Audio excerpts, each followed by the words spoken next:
first a kavana. We come together to learn in community, to share the comfort of holding fast to the Torah, our Eitz Chaim, tree of life.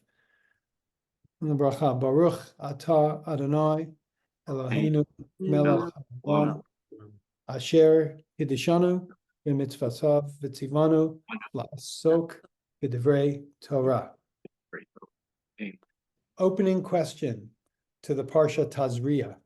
When was a time in your life when you felt truly seen? Still waiting. Good one, Henry. Time in your life when you felt truly seen. So I'm assuming you mean seen in any sense of the word, including emotionally or who I am at core, which for me is linked to when I have increasingly had the courage to share, to allow my core to be seen, my essence to be seen. And so for me, it was during almost 3 years, beginning early in COVID, some other therapists, we were all therapists of a certain type of therapy, gathered weekly for a support group based on these principles. But we did sharing, we took turns sharing, and the listeners listened attentively but impassively, no nodding, reacting. And then at the end, we all thanked each other. There could be some what's called crosstalk at the end, but not in response to the sharing. And our courage grew, and my sense of being seen grew over those 3 years enormously. So recent. Wow.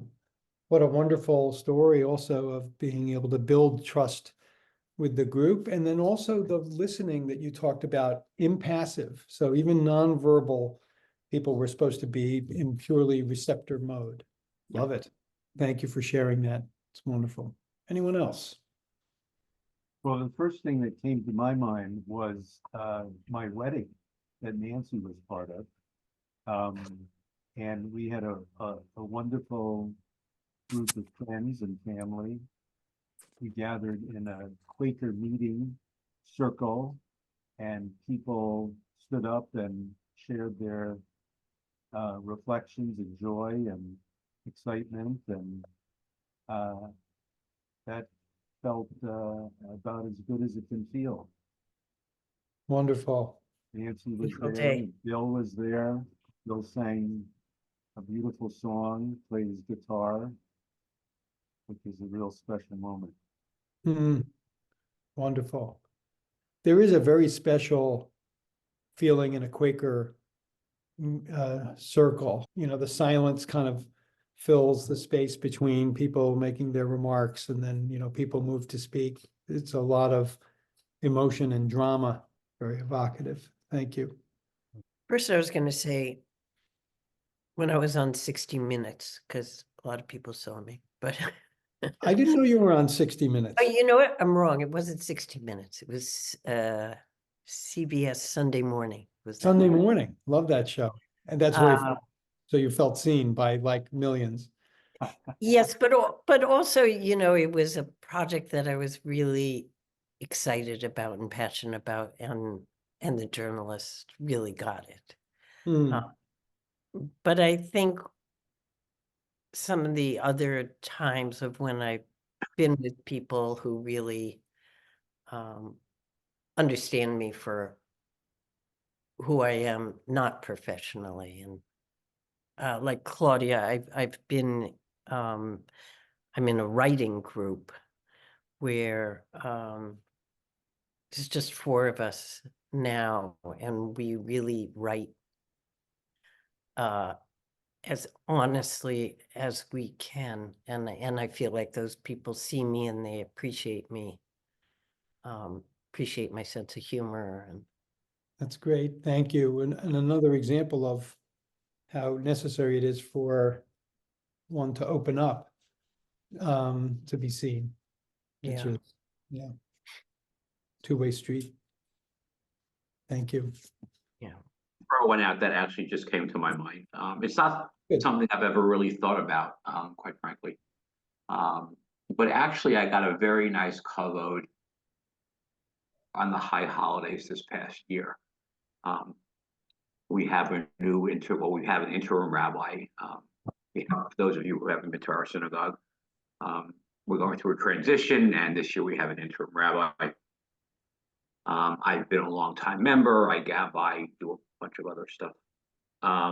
And at the last minute, given we're kind of putting this service together, which I wasn't even involved in. I just got asked to sit on the bima during the entire service, just kind of help to guide a lot of things and move people along and all those other different things. And I don't usually do things like that.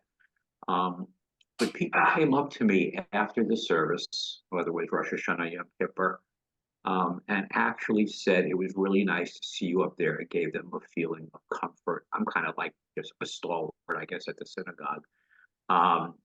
That actually made me feel really special, quite frankly. And so, yeah, so that was a time for me. That's wonderful. I was just going to say that Henry is, sort of emotional ballast, seeing you up on the bima as the gabbai. So it's interesting that people describe that as a sense of comfort. I 100% get that. I'm so glad that you heard that. Mhm. Anyone else before I jump in? I'm happy to share. But so for me, one of the things that comes to mind is my retirement party after 37 years working at Mintz, which was a really long stretch.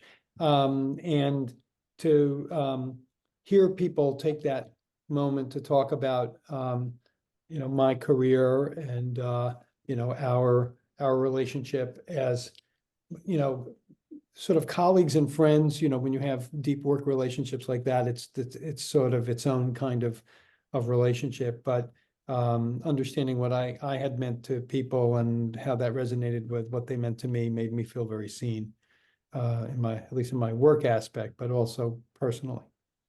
Thank you, everyone, for bringing your personal stories. And so here we are in Tazria, which is, well into Vayikra, fourth Parsha Vayikra. And, it's not as easy as Breshit and Shmot and that dramatic narrative that they make movies out of. Nobody's making movies out of the sacrifices. Maybe a butcher education video. It's dry, very, very dry. And if you're going to get dry, nothing drier than this week's portion, a diagnostic manual for skin disease. And I'm not embellishing. That's exactly what it is. If you've read it, it's technical and it's kind of off-putting, festering wounds, discolored hair. It's really not an easy portion to get into. But I do think that, the challenge with Vayikra is like to wade into it and maybe try to get some meaning out of it. So hopefully we'll be able to do that. It's all about purity upon giving birth and things like that. So that's a better than skin. It does start with that, and you have to grapple with. I think is that where the waiting period for Yeah, women. all the different waiting periods, correct. You got to like noodle through that. So yes, it's true. That lightens it up substantially, Henry. I just wanted to do that, yeah. Okay, so if you have your Chumash with you, it's Leviticus chapter 13. So we're going to do actually 13, 1 to 4. Ken, do you want to read those sentences? Sure. Go ahead. Sure. Yeah, this was my bar mitzvah portion. Oh, Yeah. So the Lord spoke to Moses and Aaron, saying, when a person has on the skin of the body a swelling, a rash, or a discoloration, and it develops into a scaly affection on the skin of the body, the person or the news shall be brought to Aaron the priest or to one of his sons, the priests. The priest shall examine the affection on the skin of the body. If hair in the affected patch has turned white, and the affection appears to be deeper than the skin of the body, it is the affection of Tza'arat. When the priest sees it, he shall pronounce the person impure. But if it is a white discoloration on the skin of the body, which does not appear to be deeper than the skin, and the hair in it has not turned white, the priest shall isolate the affected person for 7 days. Okay, so we'll pause there, and there's a lot more diagnostics that go on at the beginning of this chapter, but I guess what I'd like to start off with is what do we think of that first sentence? Is there anything that strikes you about that first sentence? Well, usually doesn't God speak just to Moses, not to Moses and Aaron? Exactly, Claudia. The more typical formulation is Vayedaber Adonai el Moshe Lemor. But here we have Aharon involved. Okay, so that's unusual. And following up on that, there are some hints in this brief passage that maybe there's an investigation going on here that is more than physical.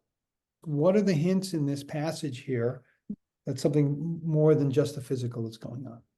Why priests? Why not a healer? I mean, I'm just starting to wonder stuff. You know, I assume they had healers who are not necessarily priests, but why should I assume that? Very good. So there's a priest involved, as you point out, right?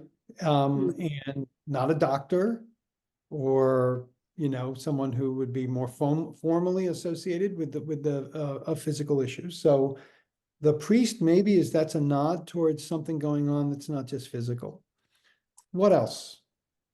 Speaking metaphorically, looking at this patch of skin, it looks like there's something going deeper than the skin.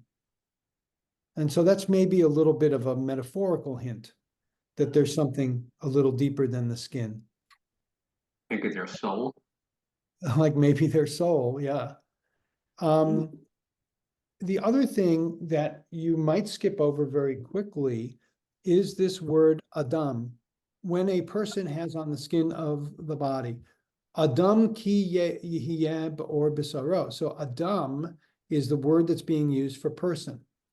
It's not the only word that could have been used there. You might see the word ish, a man, and Adam is seen to be a gender neutral word. It's more like a human, but there's a little bit more subtlety or connotation to the word Adam. So when you think about Hebrew words that are similar to Adam, what kind of Hebrew words do you think about? Ground. Ground, Yeah. Adama. Yeah. Very good. What's the connection between Adam and Adama, the ground, the earth? In Bereshit, didn't God take of the earth to form? Yes, in the Adam. second telling of the creation story, that is what man is made out of. The Maharal, 16th century Prague, says just like dirt is itself kind of could be schmutz, but if properly cultivated, growth can come out of it. We are the same. We come from these kind of humble beginnings, but if we work on ourselves and our souls, something beautiful can sprout out of us. It's a very interesting linguistic connection. In Genesis 5:1, says Sefer Toldot Adam, this is the record of Adam's line. B'yom bara Elohim Adam b'demut Elohim. So you often hear Tselem Elohim as the image of God, but Demut Elohim is also. So when Adam is used, as it is at the beginning here, it's a connotation that says we are talking about this divine sentient being that is a human. And that's a little bit of a hint that maybe we are going to the part of us that's in the divine image that has, Henry, to your point, a soul that might be implicated in this tzaraat. The other thing I wanted to take us to is the traditional understanding of what tzaraat was about. Tzaraat is understood by the rabbis to be punishment for evil speech, for lashon hara, a manifestation of a spiritual ailment, the willingness to speak evil speech. So where does this come from? Miriam. Miriam, exactly. So there are two stories in the Torah. Wonderful. The first story in the Torah, which Miriam story are you thinking of, Claudia? Well, when Miriam and Aharon were aggrandizing themselves and to be like Moshe. And for some reason, Miriam, but not Aharon, got kicked out of camp and given a skin disease. And that's where the El Na Refanala, happens. I don't know the other time though. Okay, so exactly right. Very good. It is, but what were they gossiping about? Anybody remember what they weren't just aggrandizing themselves above Moshe. That is part of the story. It is in Numbers. Miriam and Aaron spoke out against Moshe because of the Cushite woman he had taken into his household as his wife. They said, has Adonai spoke only through Moses? Has God not spoken through us as well? Adonai heard it. Suddenly Adonai called out to Moses, Aaron, Miriam, come out, you three, to the tent of meeting. So the three of them went out. Adonai came down in a pillar of cloud, stopped at the entrance of the tent and called out, Aaron and Miriam. The two of them came forward. And God said, hear these my words. When prophets of Adonai arise among you, I make myself known to them in a vision. I speak with them in a dream. Not so with my servant Moshe. He is trusted throughout my household. With him I speak mouth to mouth, plainly and not in riddles. How then did you not shrink from speaking against my servant? Still incensed with them, Adonai departed. And as the cloud withdrew from the tent, there was Miriam stricken with snow-white scales.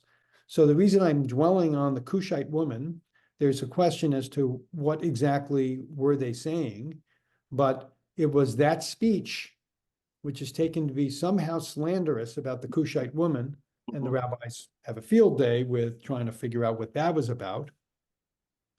But when you get into the story and they talk about stricken with snow-white scales, there you go, mitzara'at, kesheleg, like snow-white scales. And Claudia, you got the El Na Refanala reference as well, right? That's where it comes from in our liturgy. Moshe begs God to please heal Miriam. Okay, so tzara'at is associated with evil speech. In this case, the slander about the Cushite woman, whatever that was. So what's the other place? There's one other place where someone ends up with snow-white scales on them. It is in Exodus at the burning bush. This is when Moshe is basically saying, I don't want to go. Please don't send me. I'm not up to this task. And God, implores with Moshe for a full chapter. Chapter 3 is God trying to convince Moshe to step up. And then it goes into chapter 4. Moshe is still saying no. And Adonai has two tricks for Moshe. The first trick being the rod turning into the snake. And he throws the rod on the ground, becomes a snake. And then he grabs the snake by the tail, it comes back to the rod. And then the second trick, Adonai says to him, put your hand into your bosom. Put his hand into his bosom. When he took it out, his hand was encrusted with snowy scales. There in the Hebrew, you can see mitzara'at kesheleg.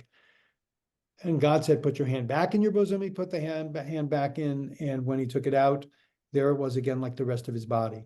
And God said, if they do not believe you or pay heed to the first sign, they will believe the second. The question is, what's the evil speech? What's the Lashon Hara in that story? Went against God. He went against God. And so that's not necessarily slanderous. But you're right, it is sort of speech kind of not following God's dictate, but there is actually a slander sort of buried in this story. Who's being slandered by Moshe?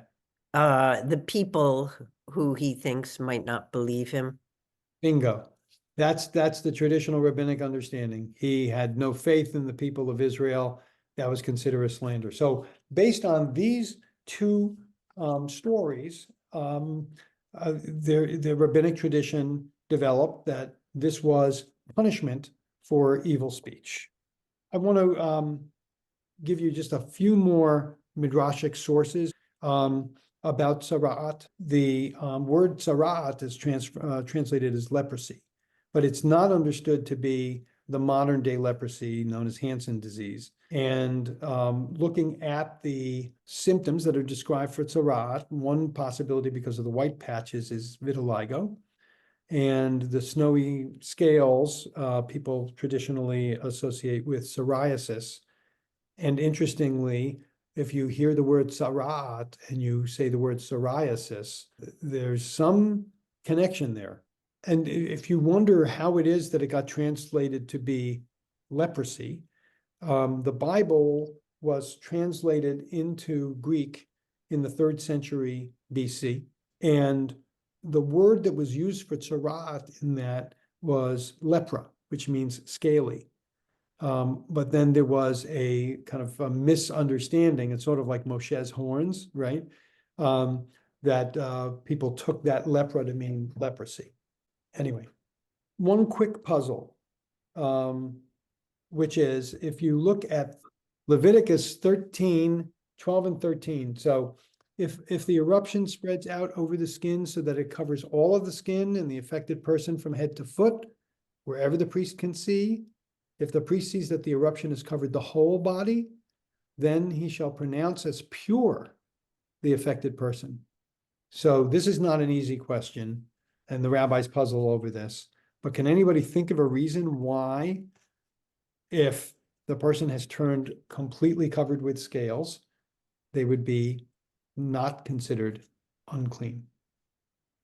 Well, I'm just wondering about the whiteness. Like, well, what if the scales were brown or blotchy but all encompassing, or a dark color? Is it something having to do with white being That's all? Yeah, that's an interesting theory, right? White is a color of purity. Maybe that's what that's about. Rich, there's something incongruous. You didn't show it on the screen, but if you go to verse 14, Yeah. it then says, on the day healthy flesh appears in it, it shall be contaminated. So you're covered in it and it's white and you're pure. And as soon as it heals, you're contaminated. And that is Yeah. the paradox. Yeah. So follow the logic of this. If tzaraat indicates that there's some spiritual imperfection underneath, and the response to the spiritual imperfection underneath is to be isolated in a way almost like a 7-day retreat, in self-inquiry. If you're completely covered with scales, the rabbinic logic is you're beyond salvation. And hence, don't bother. Don't bother. You're a lost cause. Just come back in the camp. That is the only explanation I was able to read that gave any sense to this sentence. And if anybody has another working theory, I am open to it. Mm. Rich, I had another thought just about skin in general. And I'm Yes. not quite sure how this relates, but skin can be. Can I pause this 1 second? Rich is a doctor. Okay. Not a And skin doctor, though. not a skin doctor. That said, we're going to start talking about some of the sort of health issues that are involved here. So I'll be very interested in your input on this. But go ahead with the point you Well, were. this is somewhat medical, but I was just thinking that the skin can be very reflective of what people's emotional state is. And, at a very simple list, we blush with embarrassment, or with anger, our skin can change color. And then there are some skin diseases that can respond to stress. Eczema is probably the best example, that can be very much reflective of inner turmoil or whatever. So I just was wondering how that might play into it. I'm not quite sure, but just the I two think it other thoughts. absolutely plays into it. And I'm so glad that you lifted up those two examples of skin being this kind of barrier between our inside and, what the world can see, and that it might be reflective of inner state. So that's wonderful. The question is, I think we need to use our imaginations a little bit to think about the ways in which this narrative might be consistent with that. And we're gonna sort of pick at that strand. So thank you for mentioning it.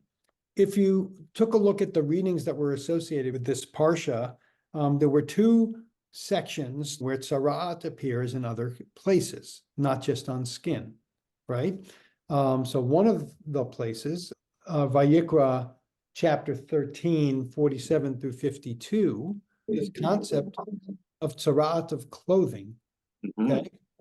All right, and then there was another section here. When you enter the land of Canaan that I give you as a possession, and I inflict an eruptive plague upon, yep, there it is, upon a house in the land you possess, the owner of the house shall come and tell the priest, saying, something like a plague has appeared upon my house. The priest shall order the house cleared before the priest enters to examine the plagues. Question, we've got Tzara'at of skin, we've got Tzara'at of clothing, we've got Tzara'at of houses. What is the through line that connects these three potential manifestations of Tzara'at? Well, they're all the outerness of something. Yes, I think that's exactly right.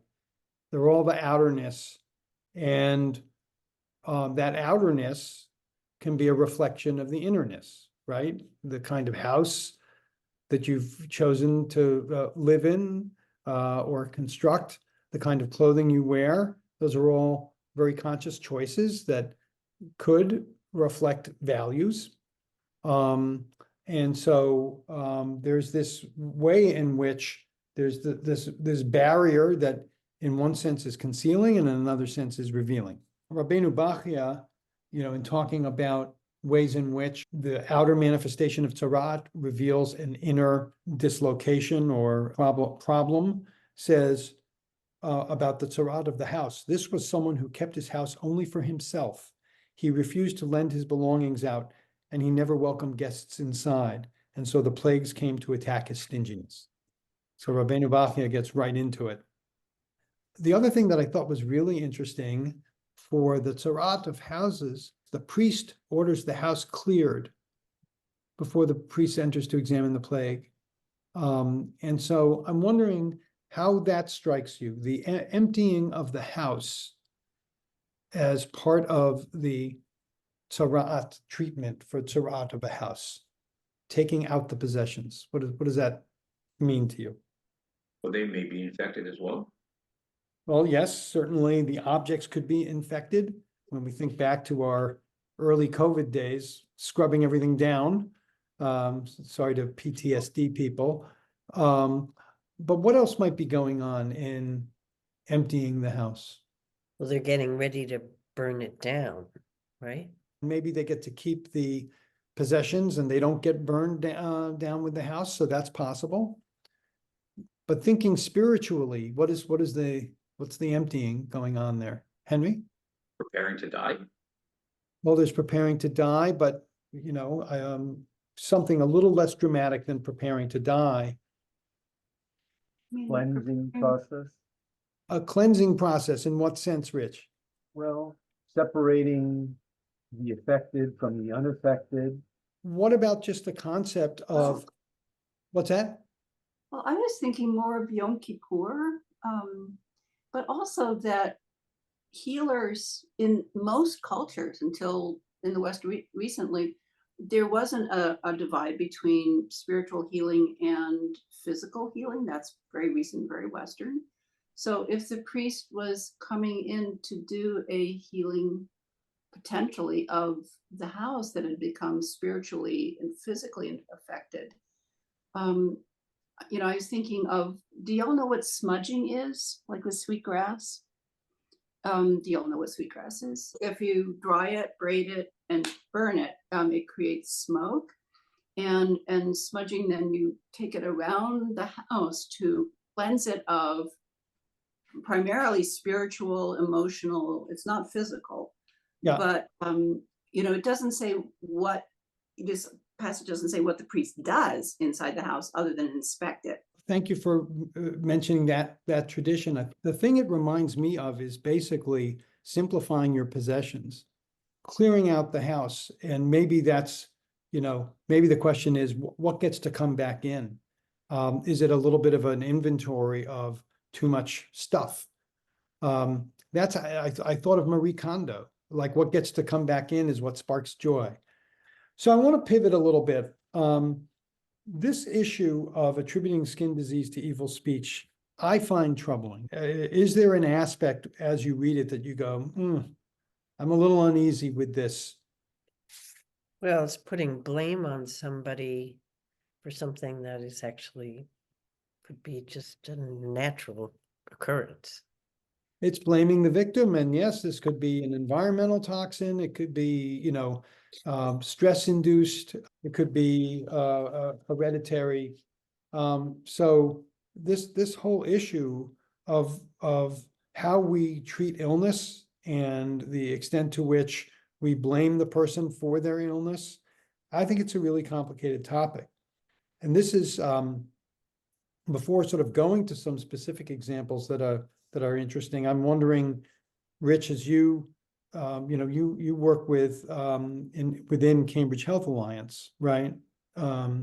If I'm remembering correctly, Yeah. and you're dealing with a very, sort of in some cases challenged population of people who really are laboring under a lot of different kinds of stresses. And I'm wondering how you think about the issue of disease within the community that you work with, and the extent to which the diseases, are attributable to behavior or not attributable behavior, and the subtleties of that question for you.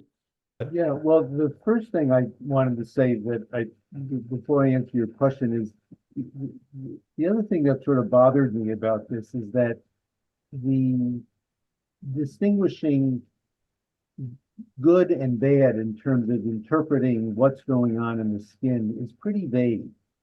And so I think it puts a lot of power into the priest's hands that seems to be almost arbitrary to some extent.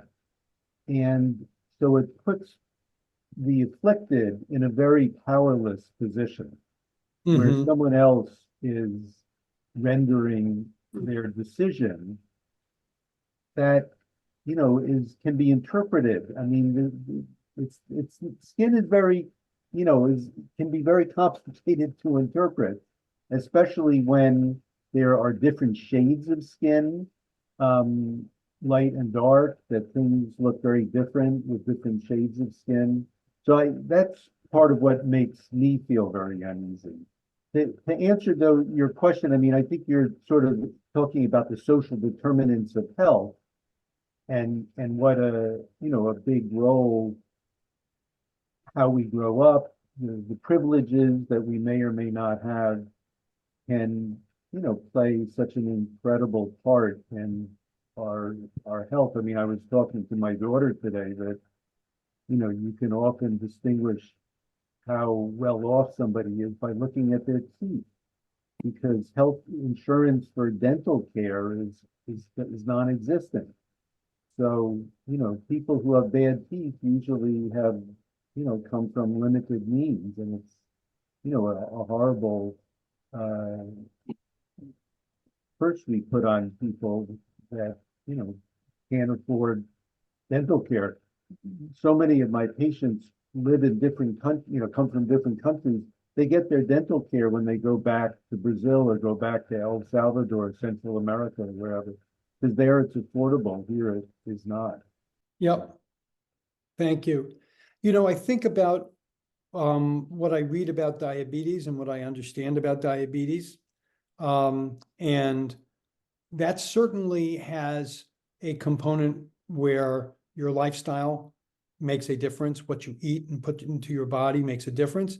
On the other hand, if you live in a food desert, right, or need to rely on fast food because you don't have time in your life to be able to sort of prepare healthy meals, the disparities amongst the Black community versus the non-Hispanic white community in the incidence of diabetes, it's unbelievable. It's like a Black person is twice as likely to die of diabetes in this country, 2.5 times more likely to be hospitalized with diabetes related complications, So there's a significant disparity in outcome. You know, this issue of blaming the victim does end up becoming a double cruelty. And you have to be really careful to not stigmatize people for their disease. And obviously there's a whole mental health issue, right, in how we treat mental health in this country. So Richard, I have a quick question. Is it Yeah. okay? Yeah. The Tsarat, is it related to Tsar Mitzrayim at all? Is there any, or is that totally, are the roots just too different to be related? You know, I don't know. I wouldn't necessarily say no. So maybe there is some linguistic connection there. So I wanted to go to Aharon and his role on the diagnostic team. And what is he doing there? Chizkuni, 14th century French, says that the priest was not an expert in Tzaraat. Why would they be? The priest actually consulted with someone who was a medical expert, and they relied on the medical expert's judgment of the diagnosis of the skin affliction.